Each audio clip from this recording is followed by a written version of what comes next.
Good evening, everybody. Got it. There we go.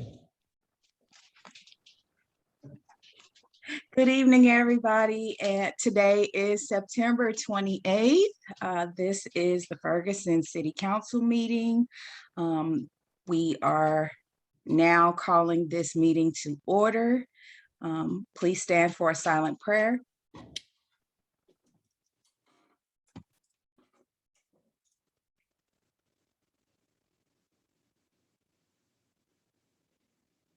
Everyone ready to pledge allegiance? I pledge Pledge allegiance allegiance to the to flag the flag of the United of the States of United America and to the republic Republic for which it stands, stands one nation, under under God, God, indivisible, indivisible. with liberty and justice for all.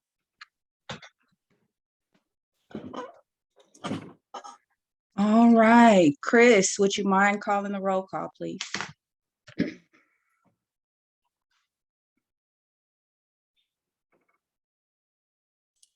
Councilman Noah, Here. Councilman Griffin, Here. Councilman Burrow, Councilman Burrow, Here. Councilman Robinette, Here.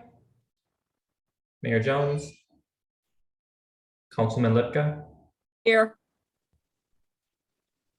Councilman Nelson. Here.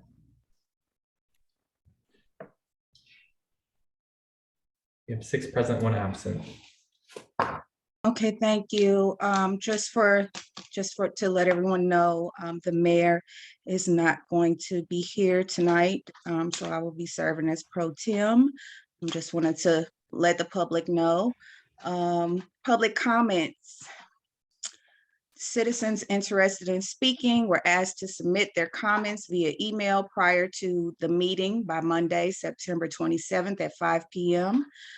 Chris, can you call on anyone's name who submitted a request to speak tonight? Yes, we only had 1 public comment tonight, and it was for Ms. Erica Brooks, and I believe she is present. I saw her name come in. Good evening. I want to say hello to the citizens of Ferguson as well as the dais. I want to first recognize the city manager and the director of public works, Don Boyce, for addressing the potholes on Mueller, a few on Plaza and some on Dade.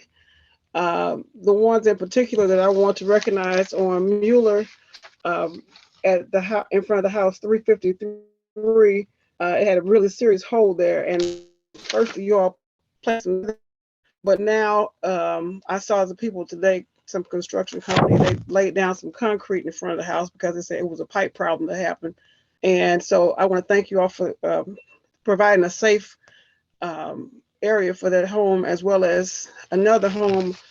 Let me see, the other home is 334, which had a huge drop in the front of it, and you all put tar there as well.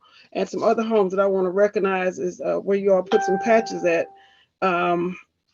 It's quite a bit of them, but I want to say that even though we have addressed the different potholes on the streets, we're still having some areas where they are not leveled off to the point where we're still dropping in potholes. But I know things take time, but I want to thank you for addressing the fact of at least trying to put some things down. And I want to know the status of the surfacing transportation program grant for Dade, to see if they're at the stage for doing a survey.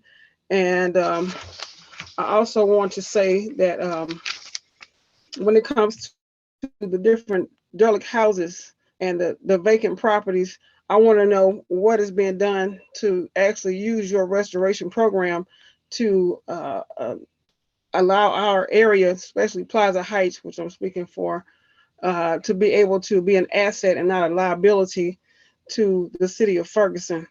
I did mention in my initial comments that I had Councilwoman Burrow as well as Robinette about waking up and speaking up for our community in this area, because I know Councilwoman Burrow comes from Kinloch, and she very well knows the blight that Kinloch had, and also the barrier that was placed in between Ferguson and Kinloch in the 60s.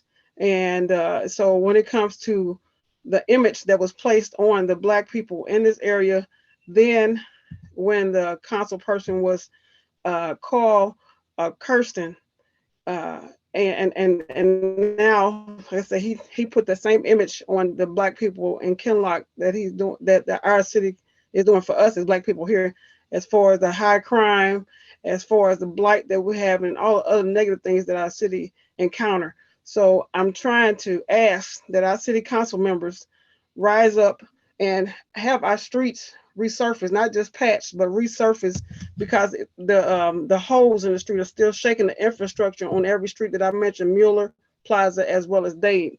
And then also, I want to mention the fact that the MSD Project Clear is going to have a stormwater town hall meeting tomorrow, which is Wednesday, September 29th at 12:30 p.m. So people can go online onto the Project Clear for MSD and be, they can voice their opinion about the erosions and the flooding in the area.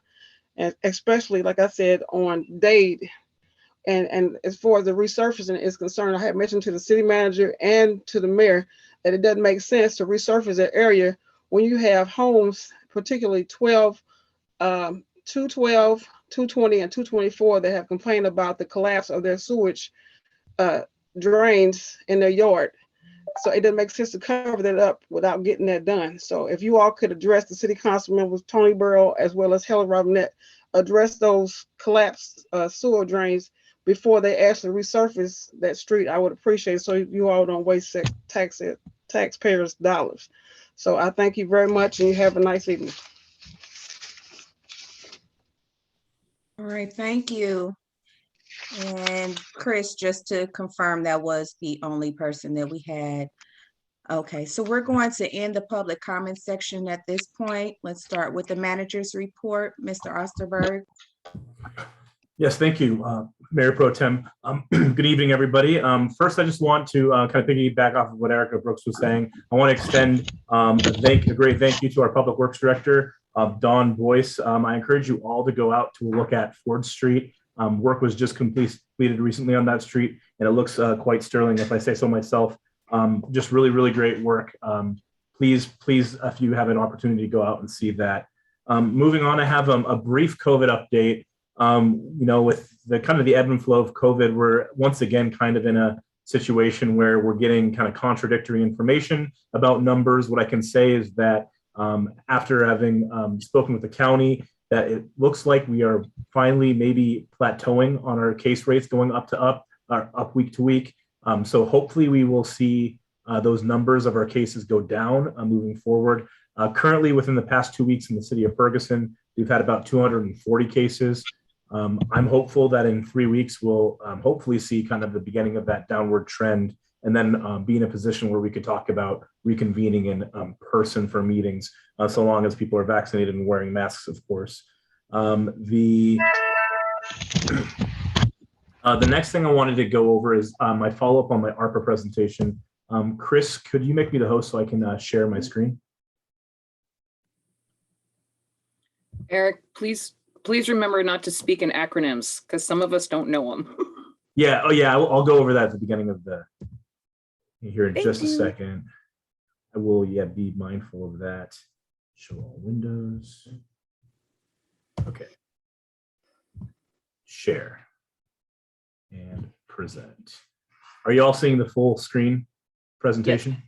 Excellent. Okay, so this is my follow-up for the American Rescue Plan Act funding update. So when I say ARPA, I mean American Rescue Plan Act. So this is a brief presentation with just kind of one update. So just kind of starting from the beginning, the city of Ferguson will be receiving $4 million in 2 tranches or 2 groups of funding. Our first disbursement is anticipated sometime in October. We finalized the paperwork and we should be receiving that first $2 million just within the next month or so. And then the second disbursement, per the interim final rule, says that we will get it just about a year after our first disbursement. So I would anticipate the second half of that $4 million, that $2 million around this time next year. Just kind of going over it again, what eligible uses are for the funding. So there's kind of, having read through the interim final rule once more, I've kind of been able to break it into kind of three different categories of eligible uses. So the first one is directly supporting the pandemic health response. That is things such as holding vaccination clinics, getting information out to the public about vaccines and health and safety. The second one is economic impacts of addressing those. And that's kind of in two kind of smaller subcategories. So first is internal, from the city's perspective, is revenue recovery that we lost during the pandemic. And then external, we're allowed to use those funds to support businesses and nonprofits. Lastly, and probably the most permissive part is addressing disparities in health outcomes. The interim final rule speaks specifically to historically marginalized communities and being able to use the funds to try to improve their health outcomes. The rationale being is that the pandemic really brought to the public attention the health disparities that already existed between Black and white Americans in particular.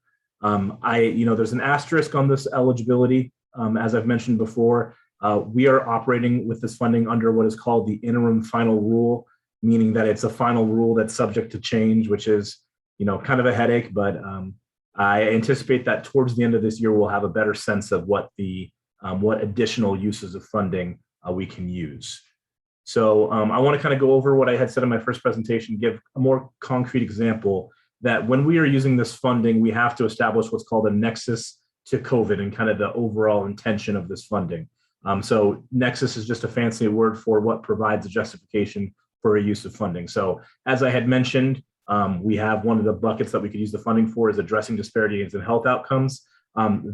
This is just an example. This is not a proposal to council by any means. Just kind of, I wanted to illustrate what a nexus use of funding would be. So it would be like increasing accessibility to promote health.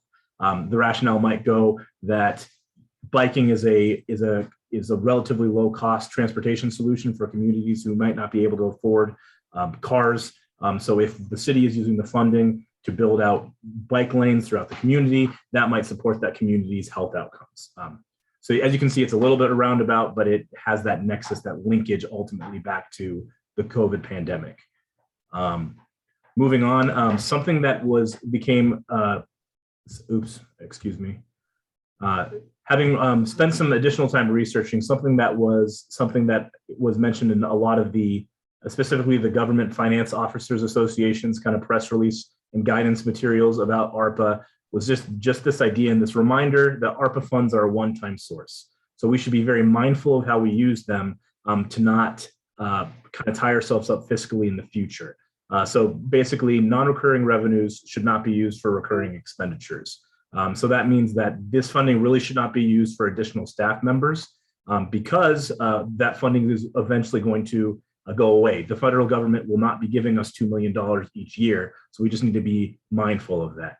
Capital is a typically pretty safe way to use money in a pretty financially responsible way to use these funds.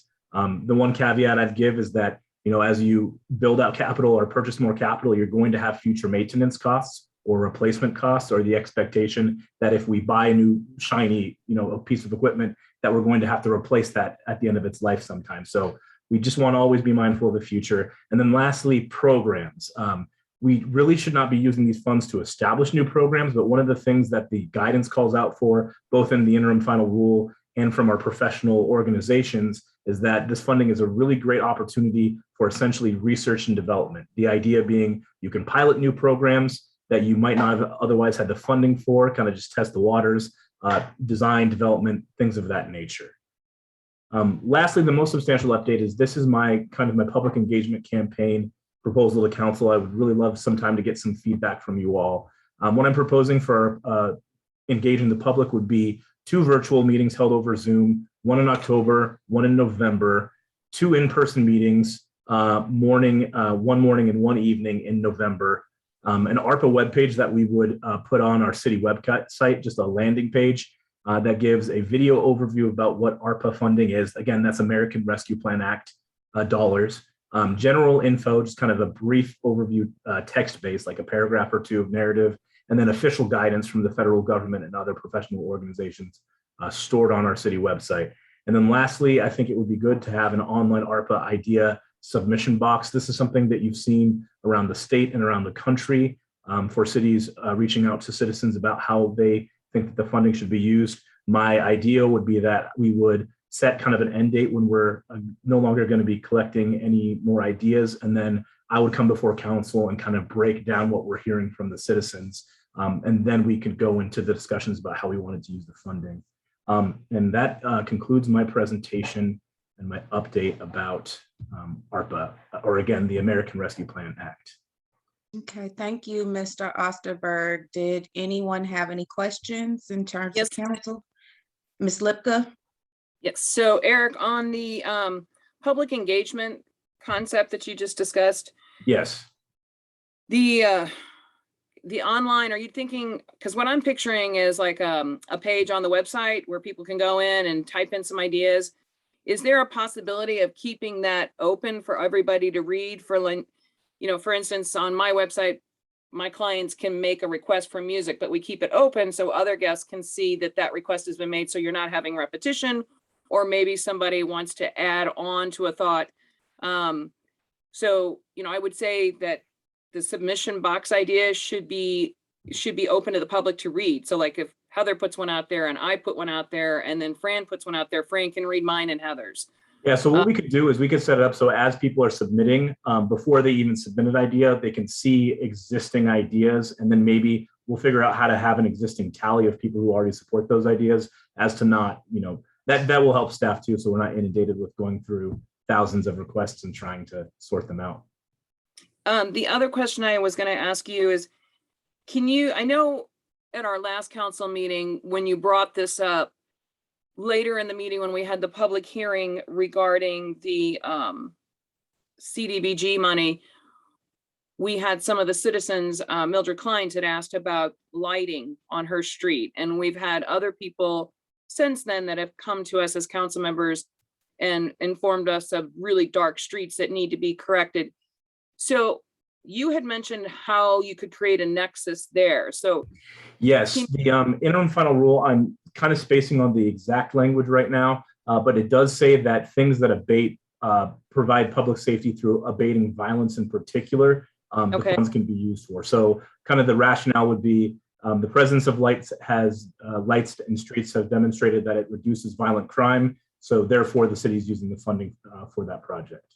Okay, so I appreciate you reiterating that, because I also just want the people who are on this call to hear it again, because these are areas that maybe the funds that we have budgeted only covers so much, but now we have this gift from God of this $4 million that we can utilize additional things. Just like you said, it's a one-time capital outlay that will have a long-term result. I'm done, Ms. Griffin. One thing I'll add is that there's, speaking of federal funding, right now the federal government is hemming and hawing about whether or not they're going to pass the transportation bill, the infrastructure bill, which is to the tune of $1 billion, or is it trillion? I think it's $1 trillion, excuse me. It's a T. It's a T, yeah, it's $1 trillion. And the initial draft text of that bill, if I'm reading correctly, it's a per capita disbursement. So based off of our existing population following the most recent census, we would expect to get about $30 million if we were successful. Now, that bill has to pass. So anybody who has any connections to DC, lean in on those as hard as you possibly can. So that's ironic, because Ms. Griffin and Ms. Robinette, all of you, that was actually the number that Mr. Boyce and I came up with that we thought would redo all the streets in Ferguson, was 30 million. See, if you pray hard enough. Are there any other questions from council? I don't have a question, but I do have a comment based upon what Mr. Osterberg just stated. Yes, Are Ms. you, Nolan. it says, okay, if I'm Googling correctly, it says Senate passes 1 trillion infrastructure bill. That's the bill? Is that what you're referring to? Wait, did that just pass tonight? It says Senate passes 1 trillion infrastructure bill. This is dated 5 days ago. Oh, the House still has to vote on it. It hasn't been sent to the House floor yet. Okay, but the Senate, okay. Okay, just making sure I'm with you. Okay, thank you. And politics. Did you see how excited he got for a minute there? Ms. Burrows, Councilwoman Burrows, did you have a question? Yeah, I want to ask Eric. Eric, is Chief McCall gonna present tonight? The call will not be here tonight. Okay, I have some questions, but I won't put you to it because I believe this is something that we need a report to from the chief. But when you do have your meeting with him, I would like to know one thing about the homicide investigation, the homicide. Did we pass on that because we didn't have enough officers, or do you know that? If you don't know that, that's okay. I can wait for him. But that's one of the questions I want to ask. I'm concerned about that. Fran, are you saying something? No, I was listening. I was listening to you. I was just trying to figure out, should we put this, because he does have a section under community policing update. Are we going to have someone speak, or Mr. Osterberg, will you provide that report? The chief reached out to me and said that he did not have any information for a community policing update. But from what I understand about the homicide this past Sunday, that is potentially linked to a county level case of an existing serial killer. So that is my understanding of why we were not taking that on. Good enough for me. Thanks, Chief. Eric, another thing is that I'm concerned about is the positions that we have and the concern for public safety. I had another break-in this past weekend and vandalizing on my vehicles. And when I called, there were 2 officers on duty for the whole city and 1 sergeant. I'm concerned. So what I want to know, Eric, is that when we can get that report from Chief, do you want me to send you a list of my concerns in regards to the safety of the city? Yeah, absolutely, and I'll ensure those are forwarded to the chief and answered as well. That's good enough. Something I'd say about the crime is, and just the situation we're in with recruiting police officers, is I'm sure you know it's very difficult just nationwide right now to recruit officers, especially given the events of last year. One of the things that we as staff are looking into are trying to figure out alternative ways to provide public safety and address crime in our community. I think that lights is a good one. I think that dealing with the configuration and the alignment of the streets is a good one to reduce traffic incidents and speeding in our community. So that's something that's been on the forefront of my mind as well. But that's speaking from me, not as the chief. No, that's good enough for me. I have several things that I would like to talk to. I would have Chief McCall to speak to and to let the citizens know where we are with safety. I understand about the streets needing to be taken care of and all of that, but I tell you what, I'd rather be safe in the house than to worry about a hole right now. And so right now, with what I'm getting from not just in Ward 2, but all over Ferguson, there's a concern. So I'll send that to you tomorrow, and maybe we can look into that. Sounds good. Yeah, we'll forward those on to chief and get a response for council. Thank you. I appreciate it. Okay, are there any other questions for Mr. Osterberg regarding his city manager report? If none, we're going to move on to the COVID-19 update. Mr. Osterberg? I had given what I had known about that. John was not available to give that today. But yeah, let's just kind of recapping. Right now, we potentially maybe finally plateauing on our numbers. That just means that we're not going to see the case numbers increase in the coming weeks, but decrease in the coming weeks. Okay. And was there anything that you wanted to add in regards to the community policing update? Anything additionally? No. Did council have any questions in regards to either COVID-19 or the community policing update? Fran, I can send the report that we send from the CDC. that I send that over to Bishop Nelson for the FMA. I can send that same report to the council. How about this, Eric? I'll send it to you. I understand that John is out on medical and serious situation in the family. So I will send that report to you. And we can, when that report is public, so you can post it on the website. I'll send it to you in just a few minutes. Thank you, Counselor. Thank you, Tony. All right, moving right on along, special presentations. There are none. Public hearing. Citizens interested in speaking were asked to submit their comments via email prior to the meeting by Monday, September 27th at 5 p.m. You can also, let me see, if you're interested in speaking, please raise your hand, use the raise hand feature, or type it in the chat box and we'll call on you and go from there.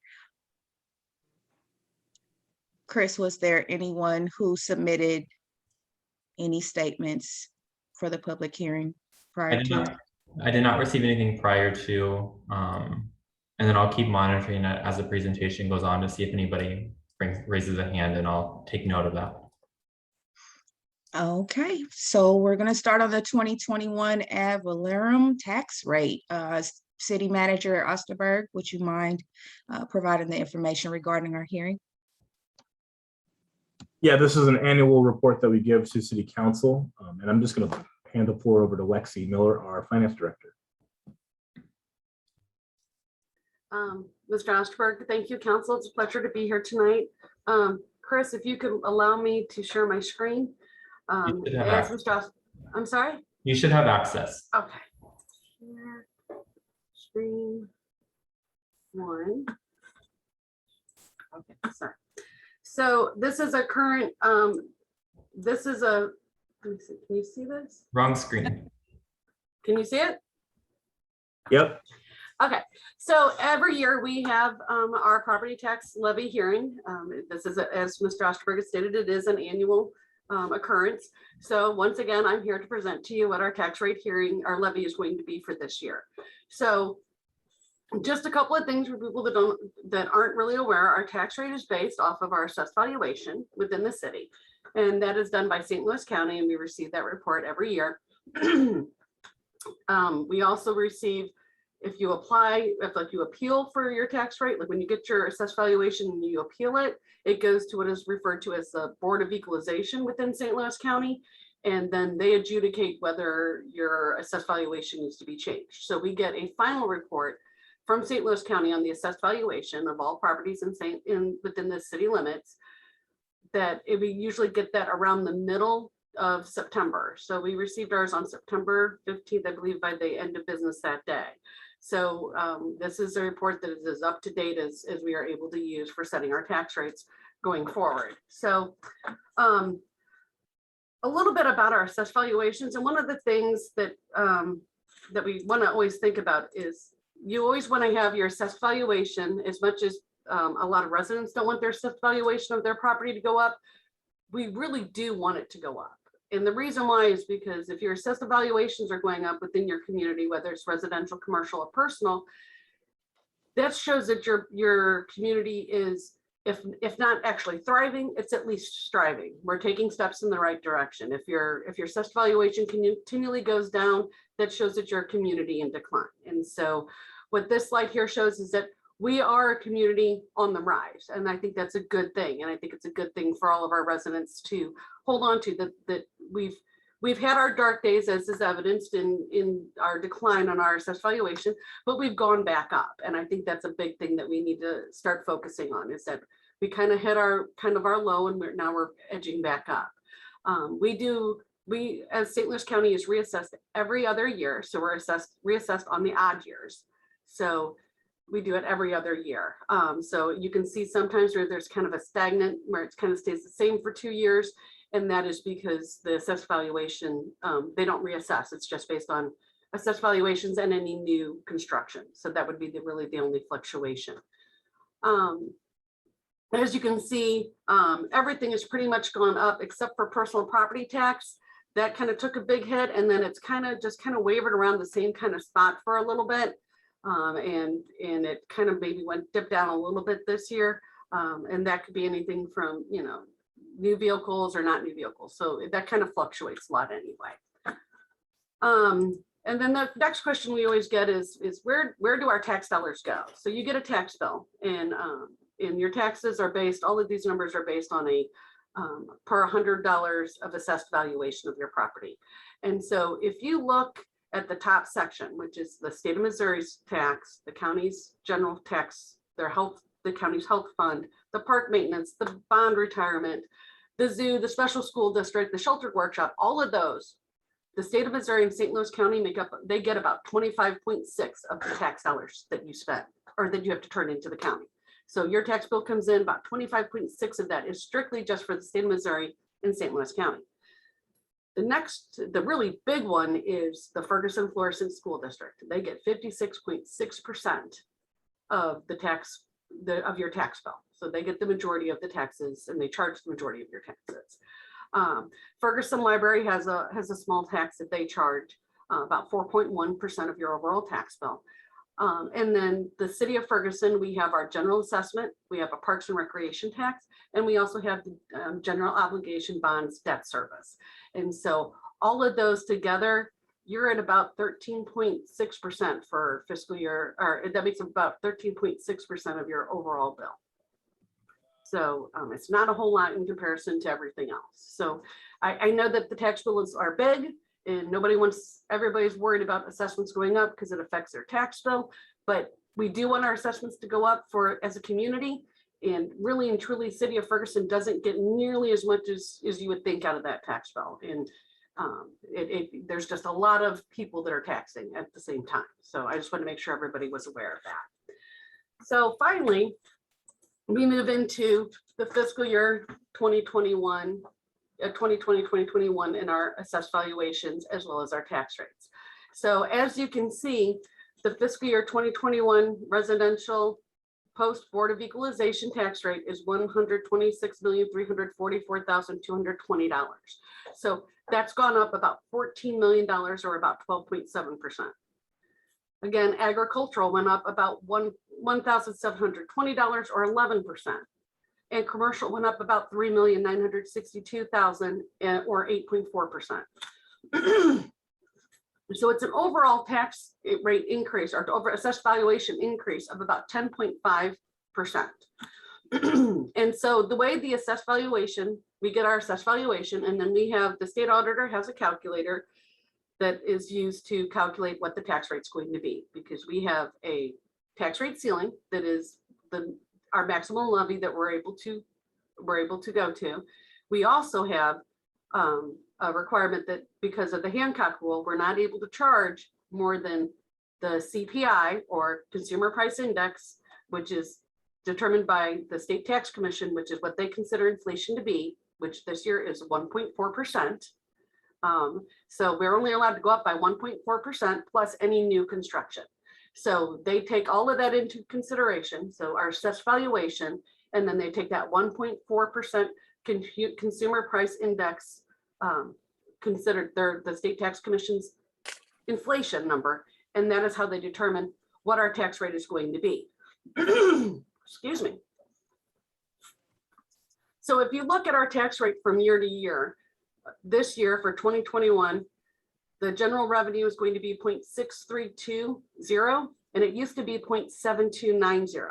So our tax rate's going down because our assessed value went up. Because when the assessed value goes up, the tax rate goes down, because we only increased by 1.4%.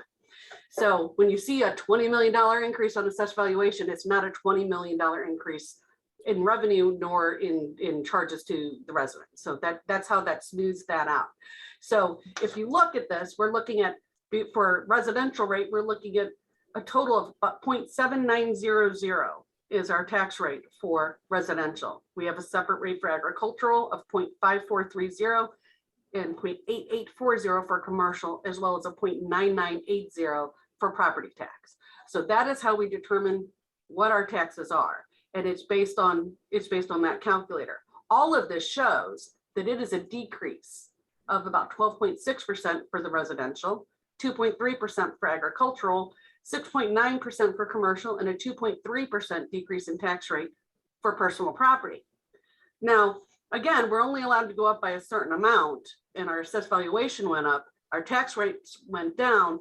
So when you look at what our actual revenue is, down here at the bottom under anticipated revenues, for the residential taxes, we're looking at receiving less money, about $15,500 less in revenue than what was anticipated for the prior year. About $7,000 more for agricultural, about $3,900 more for commercial, and about $12,500 more for personal property, for an overall increase of about $871. So our tax rates, our tax revenues are pretty much neutral from last year to next year, or from year to year this time, because of rolling back the tax rate because the assessed valuation went up so much. Okay. The other thing you might notice is that the general obligation bond below, that's all zeroed out. If everyone recalls, last year, we were able to refund or refinance our general obligation bond debt. And when we were able to do so, that made us be able to get to a point where this year we can actually offer our residents a rollback of that general obligation bond debt for 1 year. So it's a 1-year tax holiday for all of our residents because we were able to restructure our debt and refinance our debt last year. So that gives us this opportunity, which is, I think, probably pretty fortuitous for our residents. It's been a rough, I'm gonna say a rough couple years with COVID at this point, but it's been a rough time with COVID. And I think any little bit of a rollback is always helpful if we're able to do it. Now, again, we will have general obligation bond debt service tax rate next year because we will need to have that next year. But rather than just charging a small amount this year, a full rollback this year we just thought would make the most sense for all of our residents. So that's kind of how the tax rates are figured. That's kind of where we're at. Unfortunately, we don't have a lot of leeway in the tax rates because we are guided by what we're able to do. So I guess at this point, I'll take any questions if anyone has any. All right. First, I'm going to ask council if there are any questions for Ms. Miller. And if there are, after that, Chris, would you mind taking a look at, to see if anybody put any posts in the chat or have their hands raised that are from the public? Noah, I saw your hand. And then Ms. Lipka. Okay, Lexi, that was a good presentation, but just to make sure that I'm with you. So with the general obligation bond, so does that mean like that my tax bill will be about how much less? How much since this year or next, what's due for this year? Yeah, it'll be for you, the bill you received this November. Right. And last year it was 0.2770 was the rate that was assessed per $100 of assessed valuation. So it depends on the assessed valuation of your home, but it's going to roll it back by about 27.7 cents per $100 of assessed valuation. Okay, thank you. You're welcome. Councilwoman Lipka. So I just wanted to say, great job, Lexi. I appreciate it. You were starting to get in the weeds, but you came back out and made it simple for us to understand. So sorry. That's okay. You guys love your numbers. But I appreciate what you said. And I actually, ready to do a happy dance that we have the 1 year. So that's awesome. So basically, if I'm understanding it, just to kind of get it, it's great that our property values are going up and all that good stuff. But in the same instance, we're losing out on taxes because of the Hancock rule, because we're capped out. That's correct. But the Hancock rule was designed to try to smooth out large fluctuations when you have a big assessment jump. And so that's what it was designed to do, because when you have a community and you're investing in your community and then you have a large jump, not all the residents are able to make that giant jump with you, because just everything not everybody's situation changes at the same rate that the assessed valuation might change. So that's why they have that in place. And it actually makes a lot of sense, and it actually is, it's good for the residents. And it also then lets the residents see that it's good for the assessed valuation to go up, because it's not really hurting. I mean, obviously taxes are gonna go up everywhere, because they always do. But it's not going to hurt them as bad as it could have if we didn't have that Hancock rule in place. No, Hancock rule is a good thing, and I appreciate what it does, especially in our community, and especially with the way our census went and everything else.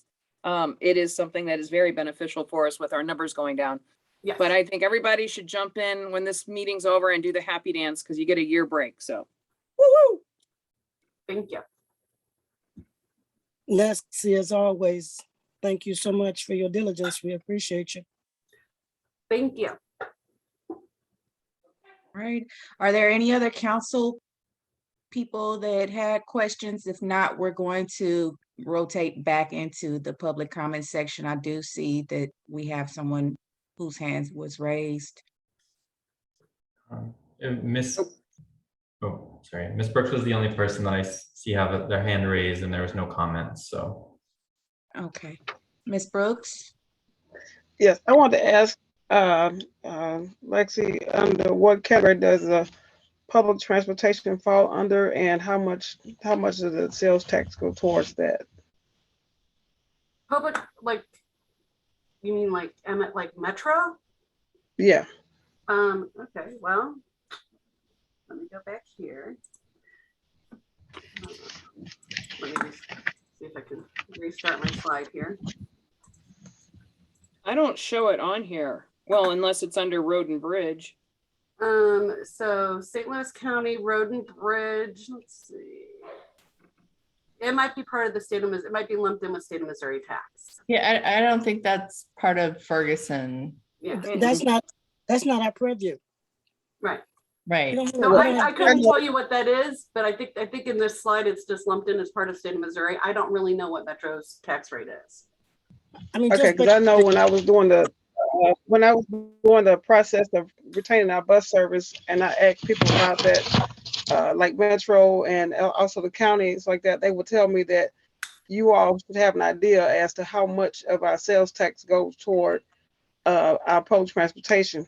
And I know it's a pool category where the different municipalities pool in sales tax go toward public transportation, but they said that you all should have an idea as to how much of our sales tax goes towards public transportation. That's what I want to ask. I didn't see that category on there, but yeah, that's what I had ran into when I was asking those questions in 2019. Okay. No, and I apologize. We're talking about property tax bills. We're not talking about sales tax. So that's why I was confused. This is property taxes. So it's not going to show on this spread on any of this, because this is truly based on property within the city of Ferguson. So in regards to a sales tax that we collect sales taxes, and we do not actually have any city sponsored public transportation. So we don't have a private bus service for the city or anything like that. So we don't have any dedicated dollars to public transportation. We do have dedicated dollars that we use towards street repair and things like that, but that's completely different. That would be in the sales tax. That would not be out of property taxes. You know, as far as the sales tax are concerned, I know that they told me that each municipality does give a certain percentage of sales tax from their municipality for transportation. So I don't know, maybe I can follow up with you later, but I know that's what they told me when I did ask about the sales tax, as far as how much we give or contribute to that. So right. Okay, And again, that's sales tax. This is property tax. So that's why it's not on. Right. Thank you. Lexi, this is Tony. We don't have pig on that farm. So what that would be Elliot's billywhack if we were to even talk about sales tax and economic development type, if we wanted to go there. But this is property tax, period. Yes, ma'am. Thank you. Thank you. All right, Thank you, are there any more? I'm sorry, I'm so sorry, I do apologize. Are there any more questions for Ms. Miller from council? Chris, do we have anybody? I can't see the whole screen. Do we have anybody else's hand raised or anything in the chat? Nobody else raised their hand, and there's nothing in the chat. Okay, well, if we don't have any. Excuse me, I want to ask one more question since you directed toward property tax. Now, how much of a value is our property out here in Plaza Heights area, where we have a lot of derelict houses and everything and vacant lots? how much of a liability are we when it comes to contributing to sales tax and revenues to our community versus other parts of Ferguson that that have restored houses or are able to align themselves with the restoration program? How can we get out that position of being a liability versus being an asset? How can we do that over here in Plaza Heights area? Because I know we have a lot of vacant homes over here and a lot of vacant lots that some of them, most of them are owned by the city. So I'm trying to find out how can you all reposition us out here to be able to be an asset to the city versus a liability? Because I know it's not all about the renters and all the other stuff. I know people talking about, well, we want to, get more homeowners, but the people that own the houses, they should be able to maintain the codes and whatever it needs to be maintained to bring up the value. But as far as the city is concerned, how can you reposition us to be a liability, be an asset and not a liability? Mayor Pro Tem Griffin, can I call it in order? Yes, I thank you. I just didn't want to interrupt her. So Okay. Ms. Brooks, right now we are in the public hearing of the tax rates. If you have specific questions in regards to comparison that you are asking the city, if they have available, that may be something you want to reach out to either the city manager to see if you can acquire that information, or to see if that's an answer that the city can. But right now we are in the hearing for the tax rate. So if you had any questions specifically for Ms. Miller around that, then we can continue. Otherwise, I would ask that you hold off on that particular thing and send your Well, questions into the city. Definitely. my So statement we does, don't, my we- statement does align with what you're talking about, because if you have vacant homes, property taxes.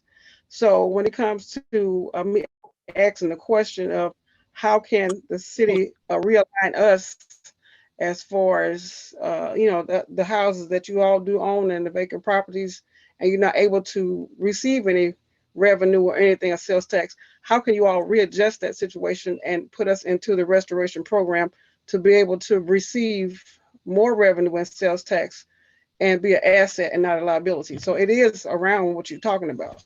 No, I definitely agree. I think this is one of those situations where they just explain, if you raise the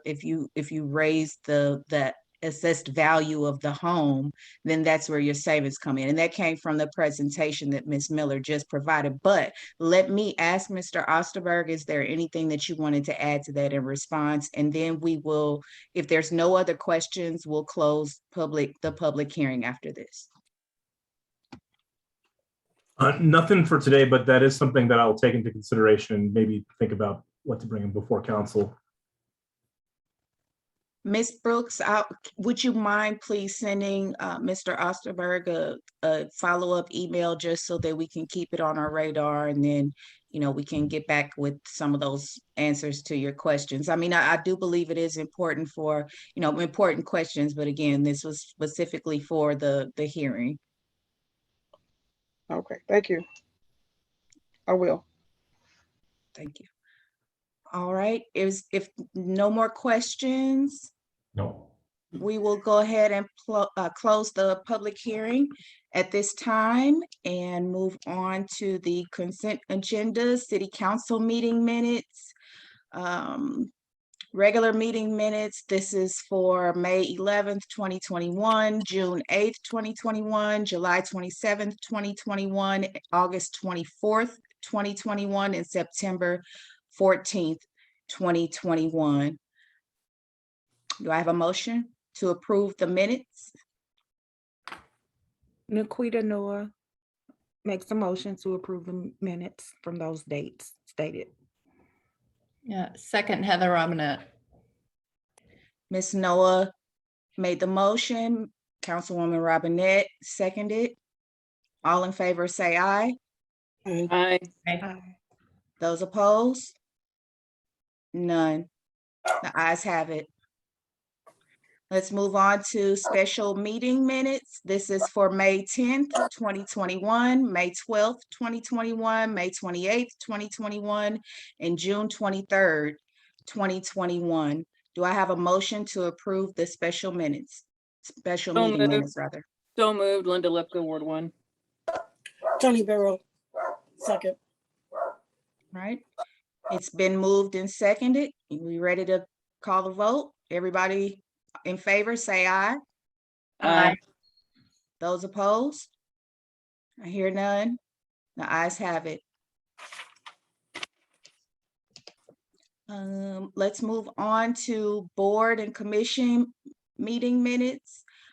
This is for the acceptance of the CRB meeting minutes for August 2nd, 2021. Do I have a motion? Tony Barrow, so moved. Heather Robinette, second. All right, it's been moved and seconded. All in favor, say aye. Aye. Those opposed? Motion passes. Move on to appointments. There are none requests. This is for the annual liquor license renewal. Let me see, this is for Blessed Teresa. Yeah, this is for Blessed Teresa. Do I have a motion and a second to approve the liquor license renewal for Blessed Teresa? So moved, sorry. Heather Robinette. Seconded, Linda Lipka. I heard Councilwoman Robinette made the motion and it was seconded by Councilwoman Lipka. All in favor, say aye. Aye. Those opposed? Motion has it. Proclamation. Today's proclamation is the Domestic Violence Awareness. I will read the proclamation. Whereas in the state of Missouri, there are over 44,000 victims of domestic violence annually, and it accounts for about 20% of violent crime and comprises almost 12% of all Missouri homicides. Whereas the impact of domestic violence is wide-ranging and generational, directly affecting individuals and society as a whole, here in Ferguson, throughout the United States and the world. And whereas racism, homophobia, transphobia, ageism, and discrimination based on physical ability, nationality, or other factors help to perpetuate domestic violence and create additional barriers when attempting to access services and safety. Whereas in 2019, domestic violence programs served 36,304 Missourians. However, over 26,000 requests for services went unmet due to lack of resources. The need for domestic violence services continues to be rated as survivors' most urgent need. And whereas the city of Ferguson joins with others across Missouri and the nation in supporting victims of domestic violence, as well as local programs, state coalitions, national organizations, and other agencies nationwide who are committed to increasing public awareness of domestic violence and sending a clear message to abusers that domestic violence is not tolerated in Ferguson. Whereas domestic violence impacts millions of people each year, but it can be prevented. Preventing domestic violence requires the collective voice and power of individuals, families, survivors, institutions, and systems in order to transform our communities. Now, therefore, normally this will be Ella's portion. On behalf of Ella. On behalf of Mayor Ella M. Jones, Mayor of the City of Ferguson, Missouri, as pro tem, on behalf of the Ferguson City Council, do hereby proclaim October Domestic Violence Awareness Month. Well done. All right, moving on to resolutions. Let's see. Well done, here. Fran. Thank you very much. Without any objections, we'll ask by council members present. Let me see. Any objections to reading this? Attorney Carey, please read the resolution. Ma'am, resolution number 2021-28. Resolution of the City of Ferguson, Missouri, levying its rates of ad valorem taxation on taxable property within the city for the year 2021. All right. Do we take a roll call vote on this one? Okay. Chris, would you mind doing the honors? I first need a motion and a second to approve, but then I will. Yes. Okay, so can I get a motion and a second to approve? Tony Burrow, so moved. Second, Phaedra Nelson. It's been moved and seconded. Chris, will you please call the roll? Councilman Noah, Aye. Councilman Griffin, Aye. Councilman Burrow, Aye. Councilman Robinette, Aye. Councilwoman Lipka, Aye. Councilman Nelson. Aye. Mayor Jones is absent, so the ayes have it. The ayes have it. All right, thank you. All right, moving on, resolution number 2021-2028. Can I have a motion and a second for approval to read? So moved, Linda Lipka. Second, Tony Burrow. It's been moved and seconded. City Attorney Carey, will you please give us the details?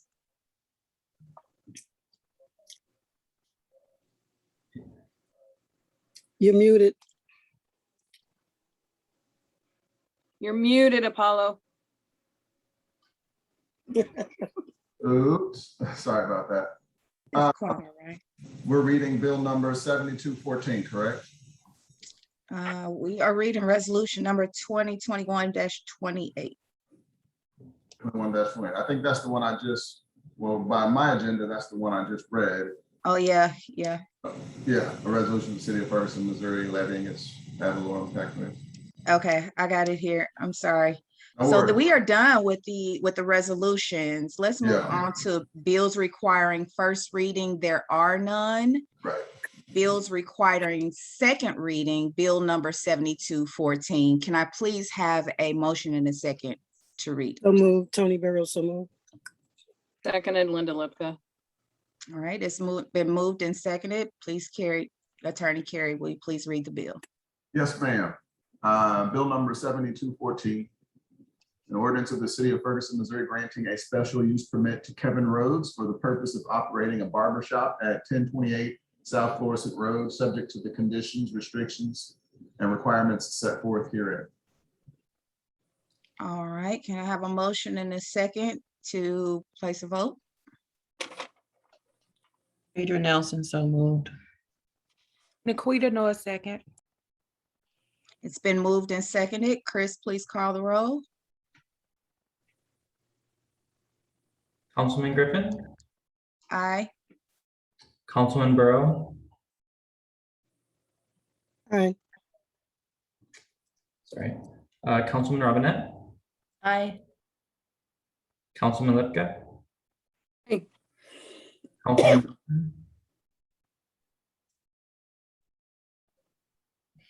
Councilman Nelson, Aye. and Councilman Noah. Aye. Okay. And Mayor Jones is absent, so we have everybody voted ayes.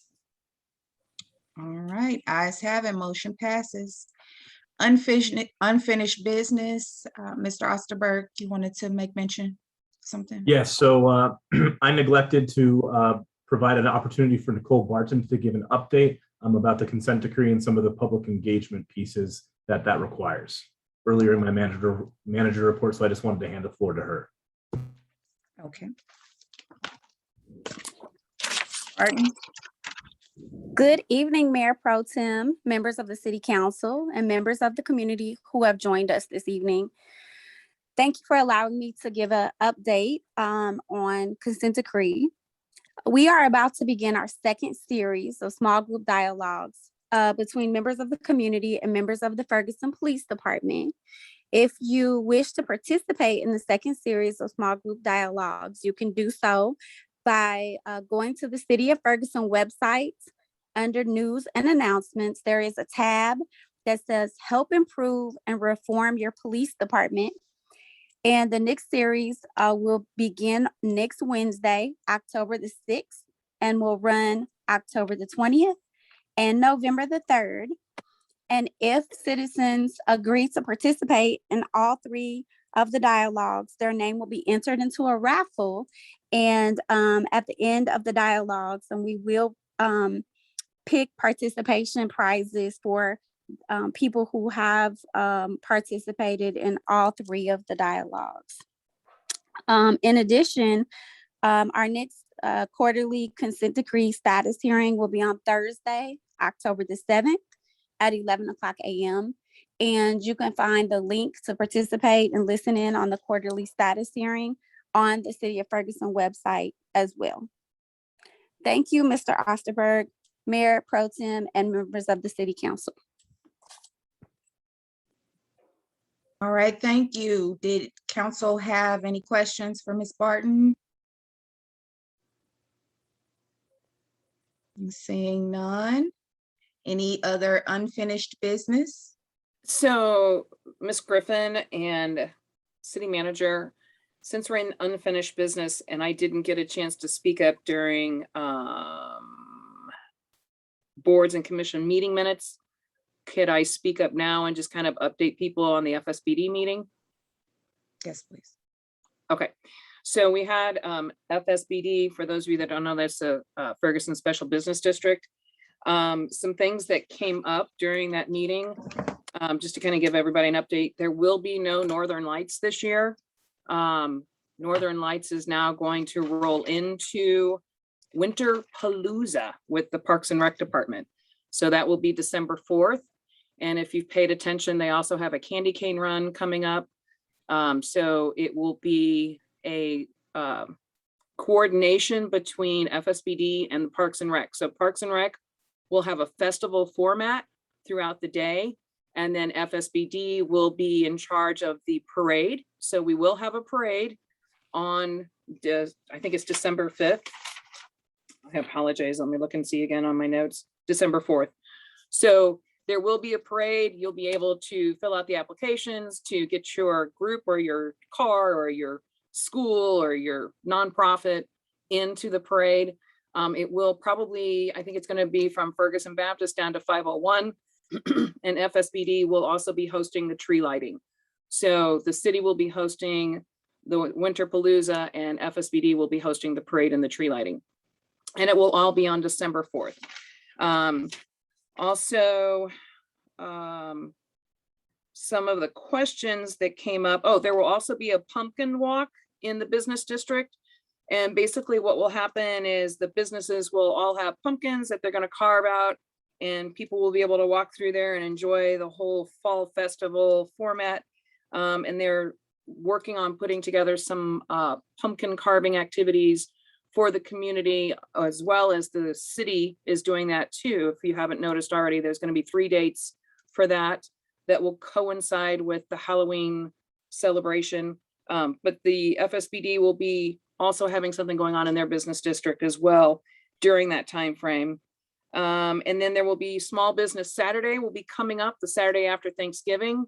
So we want to encourage citizens to go into our small businesses and consider getting gift cards and anything like that that you can share as Christmas gifts and support your community. And then some questions that came up, which I thought were pretty good questions.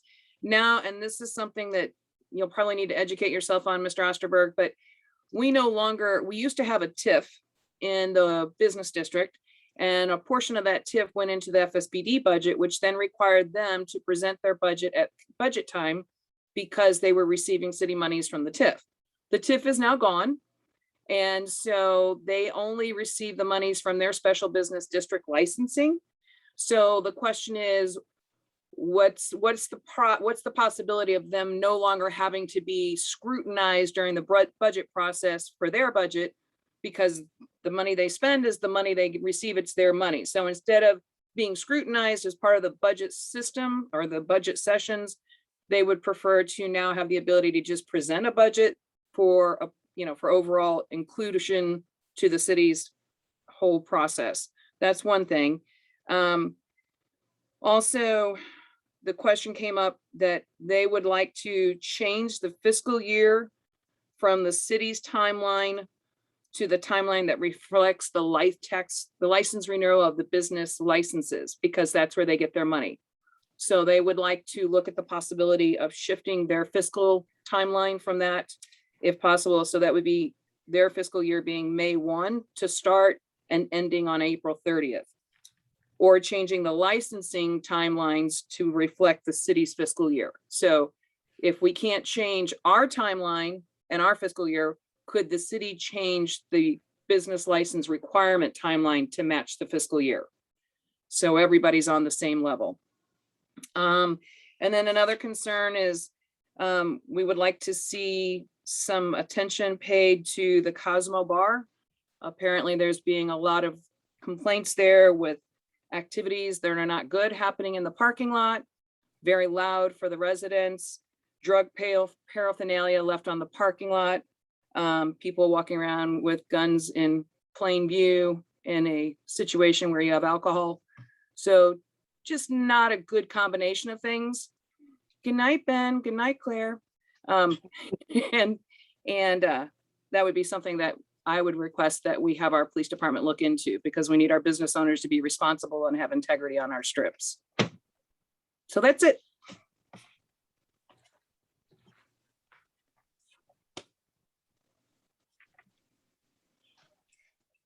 Friend, I'm gonna call you Apollo Junior. Get off of mute. I'm There you so go. used to being on mute. Okay, everybody.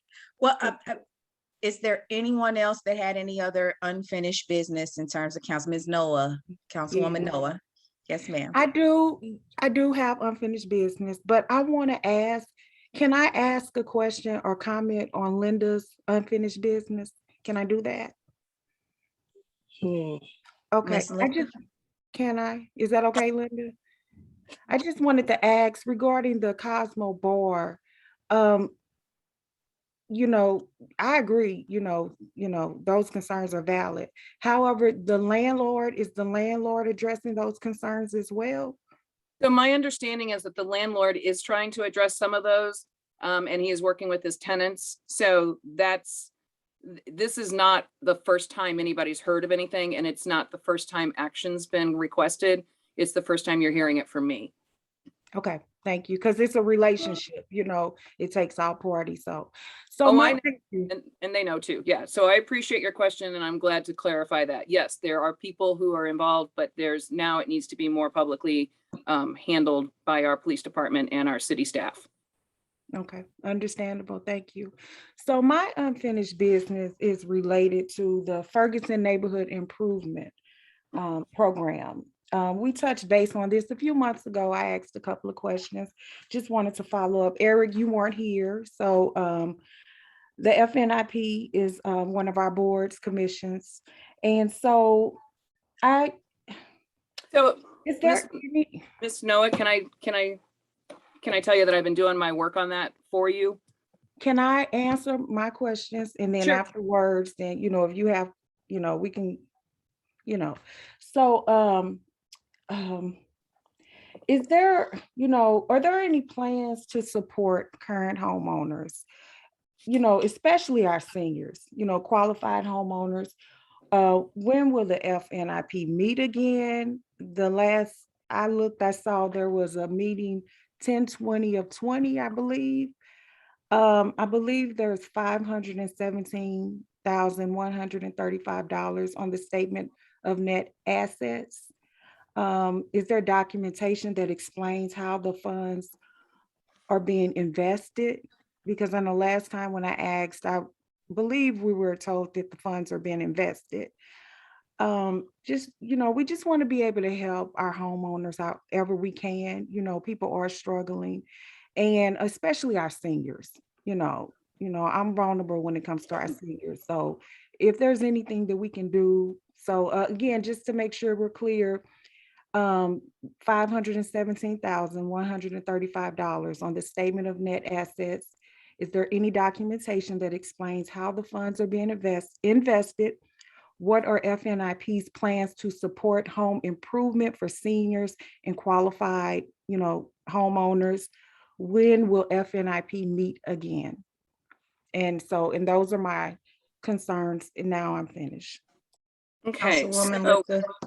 so to answer some of your questions, so the FNIP has not met because they have not had a quorum.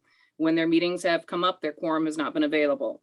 Also, there are very grave concerns about the membership of the board. It is not being handled correctly. So I have been working with Octavia and Apollo. I am including Apollo on some things.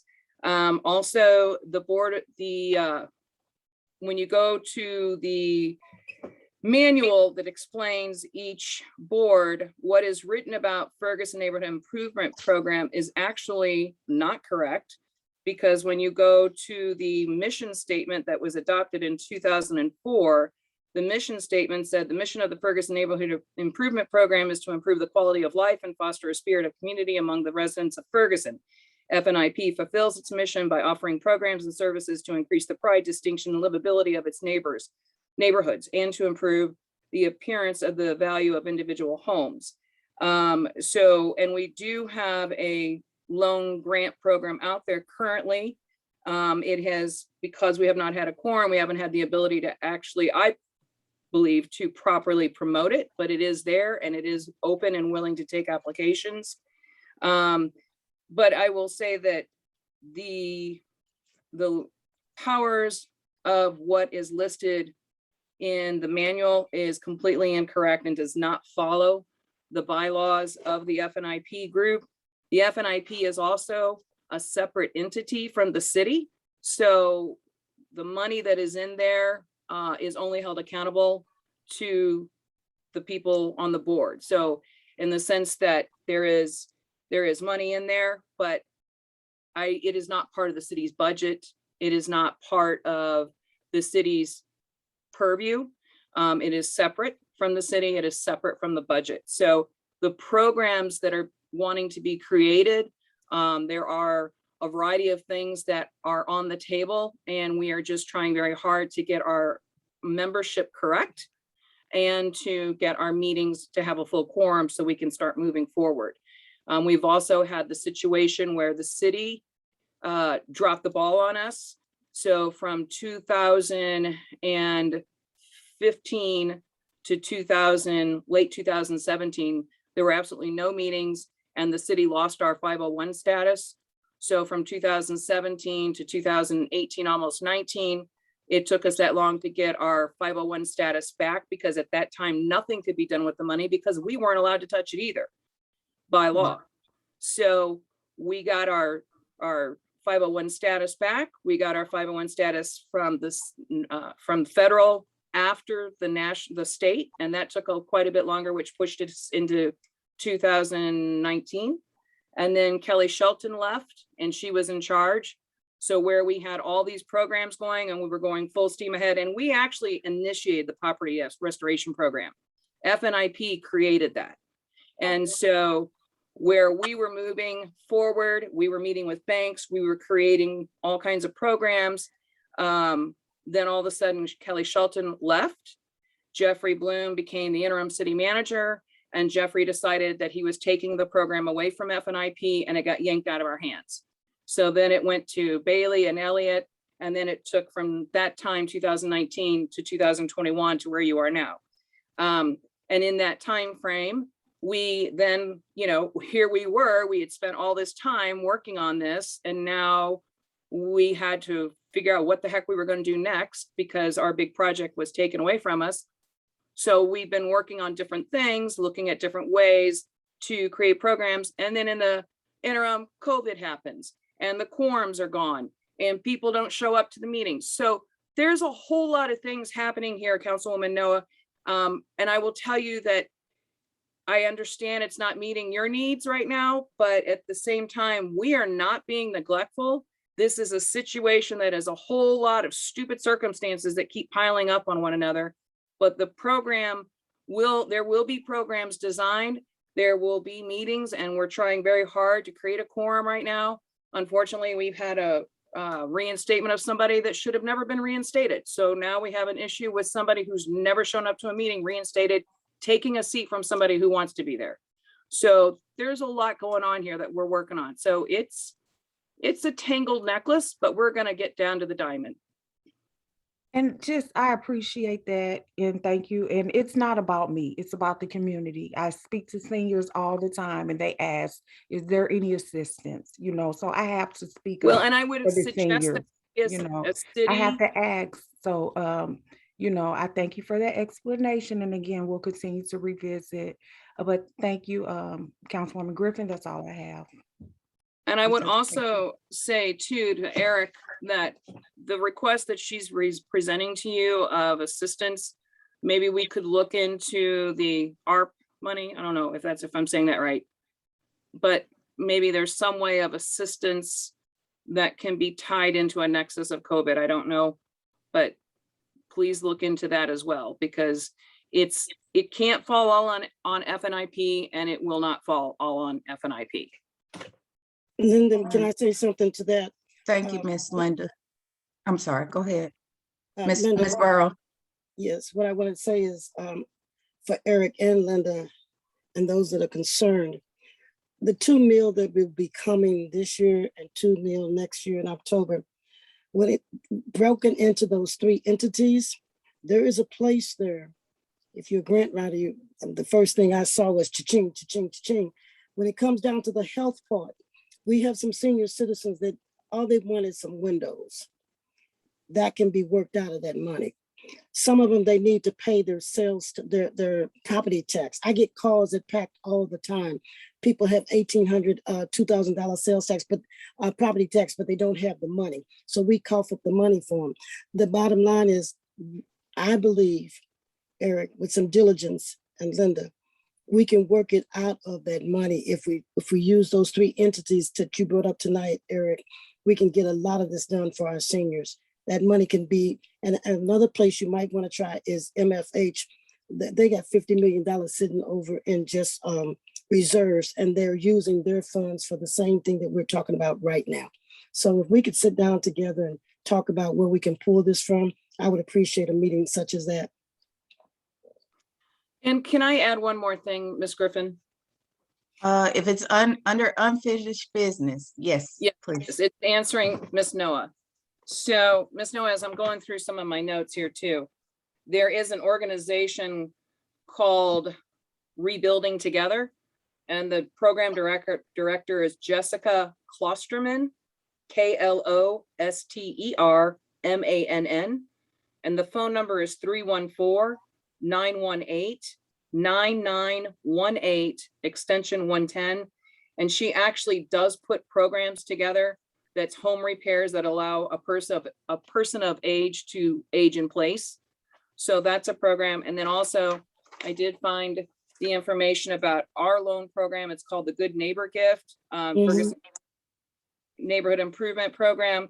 Eligible candidates to apply for a $2,500 or forgivable loan that can be used towards the purchase of a home within the city's limits. Eligible candidates are recent college graduates, law enforcement, kindergarten through 12th grade teachers, firefighters, EMTs, and all City of Ferguson employees. And then it says the $2,500 gift is structured as a forgivable loan with a term of 3 years. The recipient will not have to pay back the money as long as he or she remains in the home as his or her principal residence from 3 years from the date of the closing. The grant will be prorated after the 3-year term. So that's that one. So that's what we have out there right now. Right. And I thought the last time I brought this up that I was told that the good neighbor gift was not functioning, that was No. no longer valid. No, this one is the one we recreated. And I think Right. this is the one we recreated and put back out there. And I do need to get with Bailey. But we had a program that guaranteed the equity in your home, and that one is gone. Correct, Okay. Chris? Yes, the equity program is gone. The people who did invest into that program got their refunds. So that program is no longer functioning from what I understand. But I know I remember when I first started, we were returning on the initial investment back to the people who did invest into that program. Right. I wasn't involved with that, but I know we did return the funds back. Okay. Is there, Councilwoman Jessica, would you send me an email with that lady's information, just so I can share that with people? I'm sorry, Fran, I didn't mean to be no, rude that's okay. and cut you That's off. all I right. just couldn't copy that down. But we never did really hear how those funds have been invested. But again, we'll just continue to, The do- investments, I can answer that question very quickly. The investments are decided by UMB Bank. It's in a fund where UMB has a investment portfolio. They make the investments of the money. And then we have typically at this point made about $20,000 in income each year off of those investments. Now, once we start spending that money, that will slow down or it will completely end. There is no rebuilding of that money at this point. There will be, once the money's spent, there will be no money replacing it. Okay. So is there anyone else that had anything specifically under unfinished business that you wanted to bring up? If not, we will move on to new business. Okay, new business. Anybody for new business? Moving on to miscellaneous. Councilwoman Noah. Yes, Councilwoman Griffin, Mayor Pro Tem. I just want to remind people that the Human Rights Advocate of the Year nominations, we're accepting those. You have any detailed questions, you can talk to Mrs. Tony Dupree, the leader of the board, but there's information on the website, on our fabulous website as well, fergusoncity.com, as well as just a few things. I just want to thank Burlington and Archwell for coming to Ferguson. The grand openings were great. Congrats to the STAM Academy at McClure South Berkeley for the 2020 through 2021 project Leadway Distinguished High School. That's awesome. Southeast Ferguson community event is going on October 2nd. If anyone has any questions, they can contact Latasha Brown. I attended the vacant house next door at UMSL on the 16th of this month. They're just trying to come up with ideas. St. Louis County is, because we all know that there's a vacant house problem throughout St. Louis County, just not in Ferguson, So they're going to have another session on October the 5th. It's going to be virtual. The next step is land banks, trying to resolve the vacant house issue. On September the 25th, I had the pleasure of attending the Halpin neighborhood meeting. I want to thank Ms. Mildred Kleins and St. Peter's Church family for putting that together. It was very informative. The 87th MML Annual Missouri Municipal League Conference, that's going on, very informative sessions. The NCI breakfast on 9/17. I've been busy, as you all can hear. Today is National Good Neighbor Day and National Voter Registration Day, in case you didn't know. So let's all be good neighbors and help someone get registered to vote. And lastly, I just would like to say, I support renters, homeowners, landlords, home ownership. Owners have to work with residents to ensure, the best practices in policy and procedures. I support that. So we can support Ferguson being the community of choice. That's all I have to say, and thank you for your time. All right, thank you, Councilwoman Noah. Councilwoman Burrow. Thank you. A couple of things. The CRB has 2 slots available. If there's anybody that is interested in filling those board slots, I would appreciate them getting in contact with me and let me know. Or anybody that's on the CRB, we would be glad to take your application. If you want to fill out an application, it's on the website and you can send that over to Octavia. The library board, they're doing great things at the library. Give me 1 second. And well, I have a report that I generally send out. Well, my son works there now, so that's a good thing. That's a good thing. We enjoy him being there. I will come back to that. on the library board, we have begun a series of projects to help Ferguson citizens cross the digital divide. There are 8 significant projects on the list right now having to do with online access and increasing access to library services along the West Florissant corridor. As the projects are brought closer to live, we will announce each one of them. They'll be out on the website, and we'll have them on the library website as well as on the Ferguson website. We're making permanent our pandemic era practice of not charging for prints, faxes, or copies up to 30 pages per day per patron. We stopped charging during the pandemic, as you all can remember, because times are very hard for a lot of people here in Ferguson. We want to make that permanent because it really, really helps those patrons whose need is most desperate. So we're going to be continue that on a permanent basis.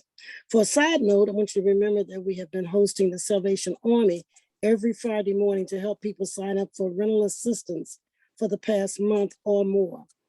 You can make an appointment via their website, or you can show up first come, first serve. Yesterday, we passed the library tax resolution as we do every year. We use the numbers calculated by the Missouri State Auditor, and details are in the board packets that we put up on our website. The whole Zoom session is also on the YouTube via YouTube channel. So that's my report for the library. And Nicole mentioned that she was going to have a series of 3 sessions, and at each one of those sessions, we want to be able to take applications for those 2 seats that we have for the board. And I want to talk about, I see that Don Boyce is online. Welcome, Don. I'm glad to see you. From one of the comments tonight, I thought we no longer had a street person involved, so it's good to see you on. I want to talk about the public comment section. I enjoy public comments. I like to hear what's on the mind of our citizens, and I get a lot of phone calls. I get a lot of emails, and as Eric can attest to, because when a constituent calls me, I call the people who is involved. I don't know about using the public forum as being a campaign opportunity. Election is in April. So if this is the wrong place to run a campaign, I just want to throw that out there.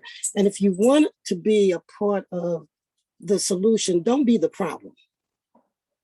If you keep on doing what you always done, you're going to get what you always got. People tend to look at folks that bring bad news and don't have anything to show of what's getting done, but cursory, oh, great job on this. It's like in Revelations where you hear about the 7 churches. You've done a little good thing over here, but I have somewhat against you. This is not Revelation time. So when you talk about and Don, I want to mention to you, I don't know if you were, I didn't see you earlier. I hope you were on. And when it was talking about the streets, one of the public comments was about the streets and the patchwork that had been done and the potholes and the way they were filled. You would have thought that we had contracted somebody else to do your job. Now we have some people that Eric is looking at on the staff side. I've been in this arena for 4 years. I appreciate the staff for everything that they do. They are competent. We know we got a money problem that you don't have to look for. You don't need Lexi to come and tell you what it is that on the budget side of things. We know we need money, but I don't want anybody to think that we don't have competent people doing work. Before anybody brought up anything about streets being done, and any one of these council women can tell you, we work hard. It's not, oh, we wake up one day, well, why don't we just pick up on Ford, or why don't we go do Blanchard or whatever street? We work hard on trying to decide what needs to be done first and how it needs to be done. And we look to the experts that we have hired, that we're spending taxpayers' money to pay them to get their jobs done. I tell you what, I believe in them. I see what they're doing. I do a lot of things well, but there's some things that I don't know nothing about. Some days my light bulb don't come on, my elevator won't move. I don't do a lot of things as an expert, but those things I know how to do, I know how to do. I'm looking to let folks that do the job that we have hired them to do their job. Sure, I want your comments. Anybody that calls me will be able to tell you, I get them about the dozens, will tell you I work immediately. I don't know if anybody knows how quick I am about answering a phone call, but I got a 24-hour rule. So I'm gonna get back to you on what you need from me. And another thing, I was taking notes real quick, but on another thing, when we talk about, I don't know what me having been raised in Kinlock, I'm a proud Kinlockian. And some of the things that negative that came up in that conversation didn't come near my dwelling. So don't lump me into your campaigns or if this is what you're doing so that when it comes up, you can say you told us about it. Please don't do that. I'm offended by that. You can say I'm a Kanaka because I tell anybody I'm a Kanaka. So, but the bottom line is don't use me as your campaign. Second thing, when you talk about, when you hear about we need to do something about Plaza Heights. And well, I'll tell you, Molly has done a great job with Earth Dance. And I'm just gonna bring up Heather Robinette. I thought I had done a great job when I put that garden in to the tune of $25,000, but Heather came along and turned a blighted area into something beautiful. So when you say you've done a lot of research, research well. Research well. There was a lot of things that's going on. People are putting things together that I ride by some people's houses on different streets that if it were me, I probably would have got on up out of there. But the beautification that I see, I guess the art and the beauty is in the eye of the beholder. So you might want to think twice when you try to make it look like things are going bad. I remember back at the last election, we heard so much about a bus issue. You would have thought it was a single point of concern. The whole council worked on that. But only one person kept talking about what they did for the issue. You know what? You didn't work on that because you know what happened? You all knew about that cut in 17, and you did nothing about it. No, you're not gonna do that because you didn't work on nothing. Excuse me, can we mute? This is not the time. We not gonna do this, ladies. No, she's not gonna do that because you know what? I've held my breath a long time. Miss Brooks, we cannot. I'm not campaigning for nothing for everybody else. I'm not campaigning for nothing. But she has not done her job since she's been in there. She's been out there for her voters and her.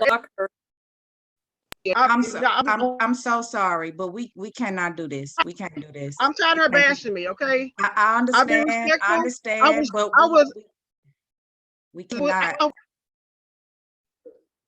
The whole time I've been respectful, so I don't appreciate none of her comments about her not doing her job. I'm sorry. It's not fair for me to do that at this point in time, and neither will I allow you, Miss Brooks, or you, but Miss she didn't do nothing for that bus line. I'm sorry. Excuse me, at all. Chris, can you please put it on mute? I'm asking Miss Brooks. I'm asking Miss Brooks and Miss Burrows. Can we reserve that? That's not the place. That's not the time for this. For us to be arguing. This is not a place for her personal issues at all. You're right. I understand. You're right. But we're gonna keep it. We're gonna keep it classy, ladies. We're gonna keep it classy on this one. Okay. Thank you, Miss Councilwoman Burrows. Are you finished with your conversation, or did you want to wrap it up? And okay, I'm not done. And so what I want to talk about is that when we come to this forum right here, and when we have public comments, I welcome every comment that comes. What I'm looking for out of public comments is if you're going to do a comment on public, it ought to be for the good of the cause. It ought to be for the citizens. It ought to be something that relates. Nothing personal, nothing about, when we talked about, I'm gonna give you an example, grass cutting. We had this big, huge thing about grass cutting. We on this council, we are looking into grass cutting We had so many conversations about grass cutting. And then when it finally comes up to where we have, we're into legislature. That's what we do as a council. But people want us to do other things. This is my comment here, Ms. Fran, is to let folks know, you might want to take a look when you start telling folks what to do. As council members, as the city manager, as the staff, you might want to know the job description. You might want to know this is not about how you come to tell somebody how to do the job. Not here. This is not it. And so if you're going to be complimentary, be complimentary, don't be cursory. I get that. And the last thing I want to tell you is this. When it comes to beautification, I'm all about beautification, and my name was mentioned. So I feel that this is a direct verbiage to me. And I have done my due diligence for this city. I will continue to do this. We need to work together to serve together. I'm here by choice. This is my city. So anything I do is for this city and the citizens, not just for Ward 2, and for every one of you councilwomen, for your wards. I bet you can find somebody in your ward that said, I answer the call, because that's what I do. And yes, I am a Kanakayan, and all the research in the world that anybody wants to do will let you know that we need to move forward. Thanks so much. All right, thank you, Councilwoman Burrow. We're gonna move on to Councilwoman Robinette. I don't know how I ever follow her.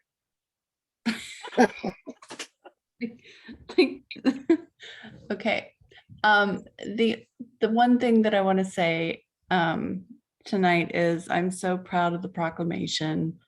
And I'm going to read the whereas, where I am proud as a mother of a trans son and a lesbian daughter. Whereas racism, homophobia, transphobia, ageism, and discrimination based on physical ability, nationality, or other factors help to perpetuate domestic violence and create additional barriers when attempting to access services and safety. I am so proud that we put that out there. I don't want anybody to be marginalized. That's all I have. Thank you. Councilwoman Lipka. I think she followed her very well just now. So I guess for me, I don't really have a whole lot. I would say though that Ms. Brooks, I just want to direct a comment to you that you were talking about the infrastructure of Plaza Heights and so forth. And I want you to be very clear on my answer. And that is, we as a council are very aware of the infrastructure problems within Plaza Heights, within all of our communities, within our wards. And again, I just have to answer you with the same response we answer everybody. Fran has communities in her ward that need dire attention. Phaedra and I have communities in our ward that need dire attention. We all have extreme infrastructure problems because the overall city of Ferguson has extreme infrastructure problems. The overall city of Ferguson's road program needs an update. That's why if this thing passes, this infrastructure bill on a national level, we're actually going to be able to see some light in the front of us, to see some light at the end of the tunnel. Nobody is picking on your community. Nobody is picking on anybody's community in particular. The whole city as a whole equally needs attention. Unfortunately, when you have $1,000 bill with a $1 bill to pay it on, you got to figure out how to pay it with the $1. So your community is not being picked on. Your community is not being singled out. And I would say as much to that is the fact that the Ferguson Baptist Youth Group, you know, they see the need in your community. They see the need in all of Ferguson, but Dade definitely needed some love and attention. And so the Ferguson Baptist Youth Group went and spent their whole week of mission trip, money that I personally donated to so that they could do what they wanted to do. They spent a whole week on day cleaning out yards, coordinated with the city, cutting down trees, removing rubbish and shrubs and everything else, and inviting an environment of community contribution. So after a couple of days, citizens on day started coming out of their homes and working alongside them, started coming out of their homes and doing work in their own yards. That is community. And that is in your area. And that is where this community realizes what your area needs. And as a group, as a infinite group of citizens, they stepped up. So please acknowledge where people are caring, and please acknowledge the reality of our situation, and do not refer to the property restoration program as being aligned for certain people. Property restoration program was designed specifically to address the issues you were most concerned with. So that's all I have. I'm done. Thank you. Linda, I want to say thank you because I did recognize you all. I did recognize you all. I did say thank you to the people. Appreciate you very much. But this is not the opportunity for you. I did have, Hold on, I did say everyone, thank you. please, ladies. I'm just saying it's not her opportunity. I appreciate what she has to say. I understand. I'm just trying to, like, at this point, Miss Councilwoman Lipka has spoke. Miss Brooks, I would please ask that we refrain from commenting. This is like on a miscellaneous, but I definitely understand. Miss Brooks, I definitely understand there's a need for you to have communication. We just got to do it in a healthy way. And going back and forth in this meeting is not going to help. I'm just being honest with you. I wouldn't want to get off. Friend, I just got a call that my sister is dying, so I'm going to have to get off. I don't want anybody to think that I just left the call. Yes, ma'am. So I'm going to have to get off. I'm sorry. Please take care of family. Thank you.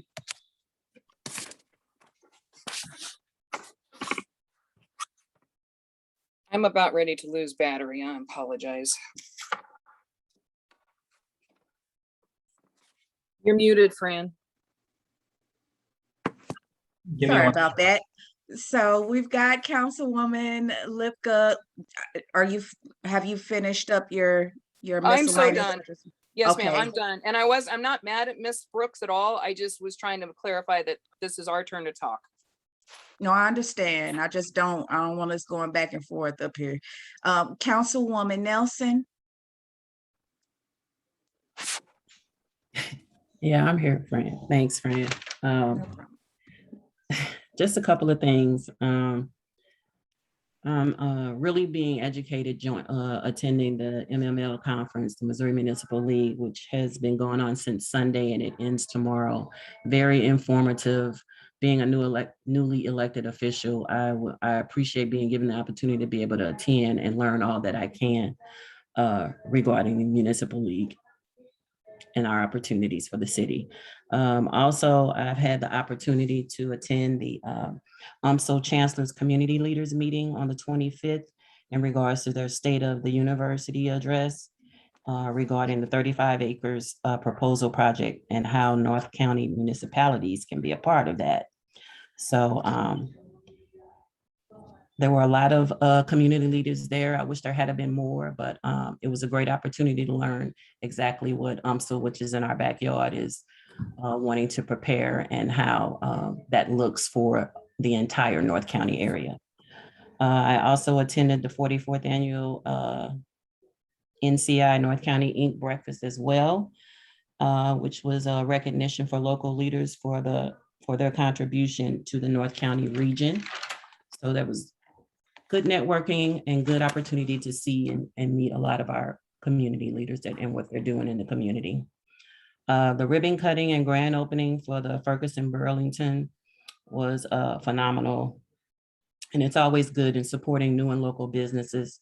That's always a plus for our community. And Burlington also presented Griffin Intermediate School with a check for $5,000 that day with the partnership that they have with adoptaclassroom.org.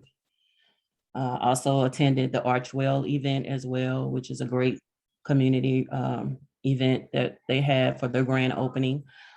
It's great that the community residents came out, as well as the Ferguson staff, in support of the primary care facility for our seniors in Ferguson.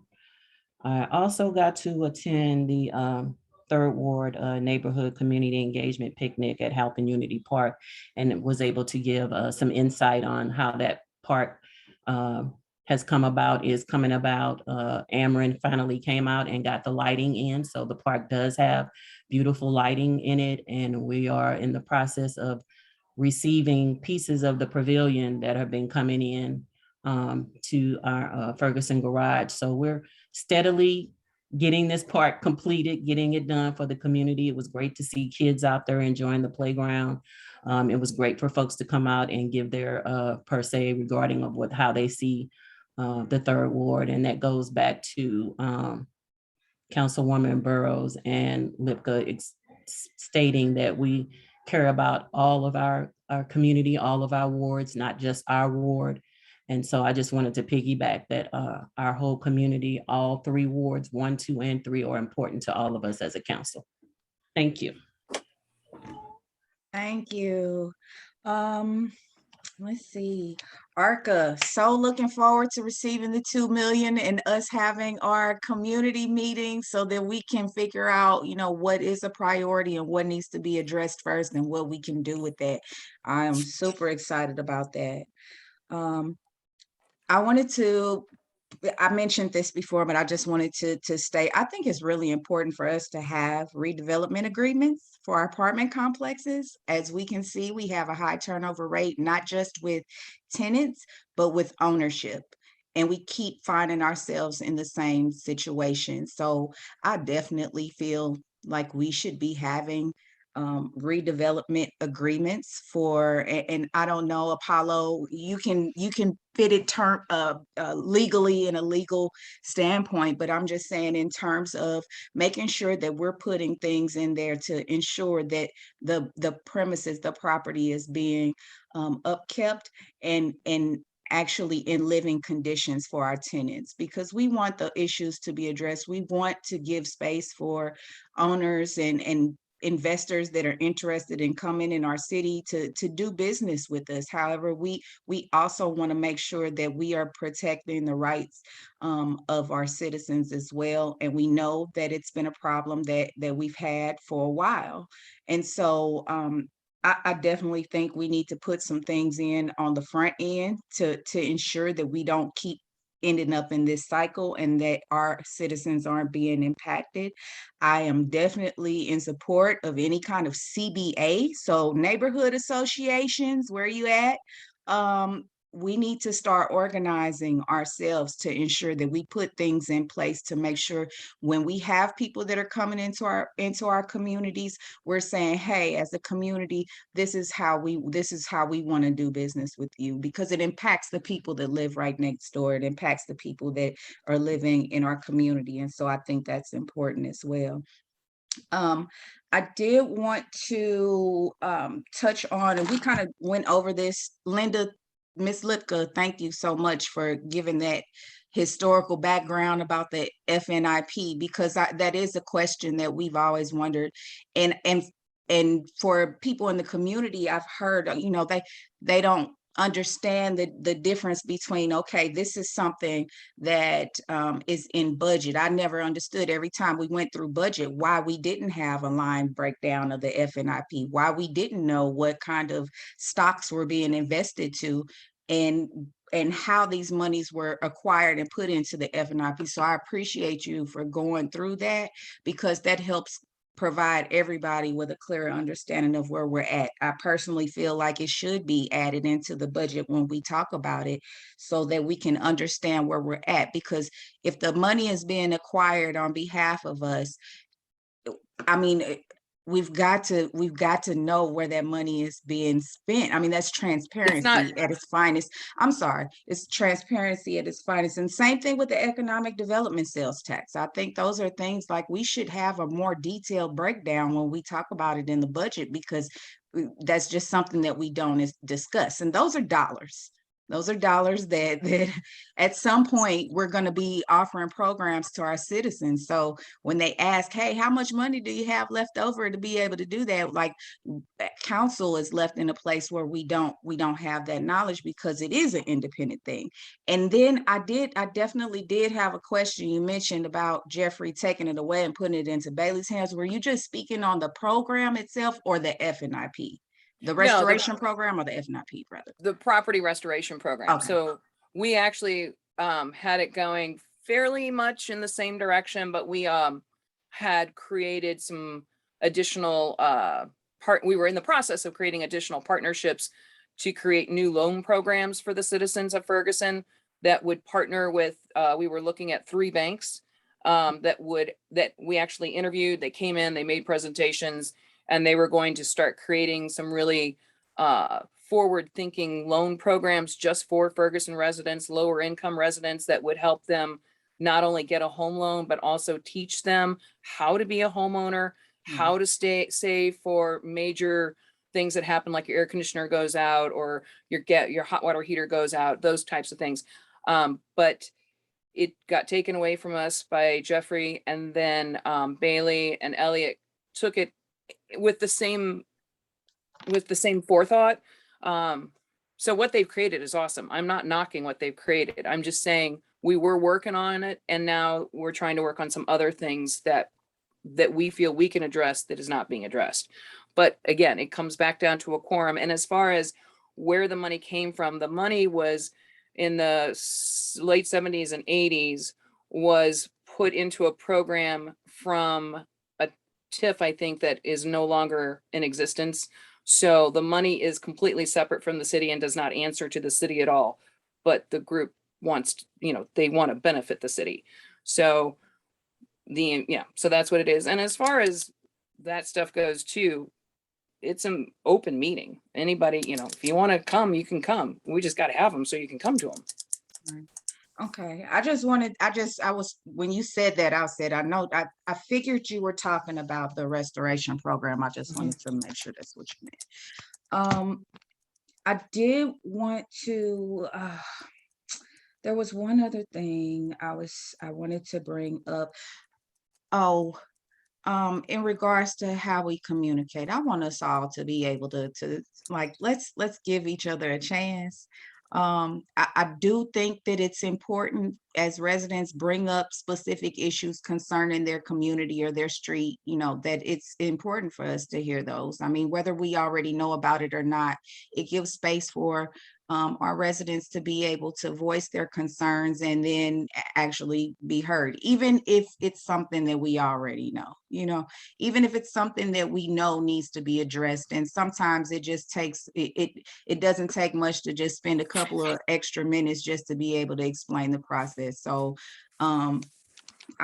I actually encourage everybody, if you have concerns about your street, like, I don't want people to feel like they can't come and talk about, issues of concern. I definitely want people to do that. And I want to reserve the space. I think it's important. Let me just say, I think it's important for us to reserve the space as we go through the agenda so that we're not, overstepping and over talking and bringing up issues that, are supposed to be had later on in the agenda. I just, there's an order to everything. So I wasn't trying to be rude to anyone. This was my first time. Thank you for allowing me the opportunity to do that. I appreciate you all. You did a good job, friend. No, thank you. I really do. And I really do appreciate everybody for being patient with me. I really do. And that's pretty much it. That's all I've got. Yes, ma'am. You said the CRB. What can you just tell everyone? Or did the civilian review board? That's what you meant. I don't know. You just said CRB. I just want to make sure that CBA. Okay. The community benefits agreement. Okay. CBA. I didn't hear it right. See? Yeah. Okay. Say it again. I'm sorry. Community benefits agreement. Okay. It's a community benefits agreement. So no problem. So with that, give it to the city manager, Mr. Osterberg. Did you have anything? Before you do that, friend, I forgot to mention one more thing before you give it over to Eric. I wanted to congratulate the YEP Scholars of 2021, the Youth Empowerment Program cohort. They graduated this past Saturday under the our very own Dwayne James and UMSL University. We're looking at some great future community leaders that are in that program. And I'm just thankful. My nephew was in that program as well as my goddaughter, and they truly enjoyed that program, that cohort that they were a part of. Great. All right. Well, thank you, Ms. Nelson. Mr. Osterberg? No further comments from me tonight. All right, Mr. Carey? I'm great. Thank you so much. And you did a great job for your first time. Thank you. Conducting the meeting. I thought you did an excellent job. Thank you. I had a few hiccups, but it's okay. Mr. Crable, did you have anything you wanted to add? No, just good job and no comments for this evening. All right. Well, if there's nothing else, I'm going to ask for a motion and a second to adjourn. Daquita Noah, so moved. Second, Phaedra Nelson. It's been moved and seconded. All in favor say aye. Aye. Aye. Those opposed? Be Meeting quiet. adjourned. Be Motion a good passed. neighbor. Good night, everyone. Good night.